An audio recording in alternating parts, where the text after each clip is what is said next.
ప్రవీణ్ పగడాల గారు. ఆయన చనిపోయి కూడా నియర్లీ 1 మంత్ కావస్తున్నట్టుంది. కానీ ఆయన ఎలా చనిపోయారు అనేది ఇంత మటుకు నిర్ధారణ కాలేదు. చాలామందికి చాలా డౌట్స్ వస్తున్నాయి కదా. నాకు కూడా ఒక డౌట్ వచ్చింది. ఏంటంటే ఇప్పుడు ఆయనకు డూపు పెట్టారని అన్నారు కదా. అసలు ఆయన్ని ఎక్కడో కిడ్నాప్ చేశారు, డూప్ పెట్టారన్నారు. సరే, ఆ డూప్ ఆయనే కదా కట్టం మీద నుంచి కింద పడి చచ్చిపోయింది. అప్పుడు ప్రవీణ్ పగడాల గారి డిఎన్ఏకి చచ్చిపోయిన ఆయన డిఎన్ఏకి తేడా ఉండాలి కదా.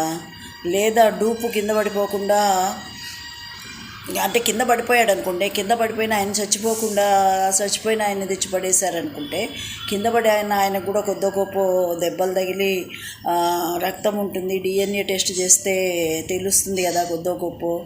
మరి ఆ డూప్ ఏమయ్యాడు, అసలు ఆయన ఏమయ్యాడు? డూప్ చచ్చిపోయాడా, అసలు ఆయన చచ్చిపోయాడా, ఇద్దరు చచ్చిపోయారా?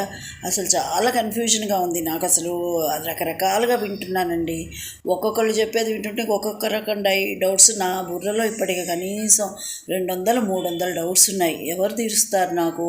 ఎవరైనా చెప్తే కరెక్ట్గా, ఏది కరెక్ట్ లాజికల్గా చెప్తే విని మనసు కుదురు చేసుకుంటాను కదా. చెప్పండి ప్లీజ్.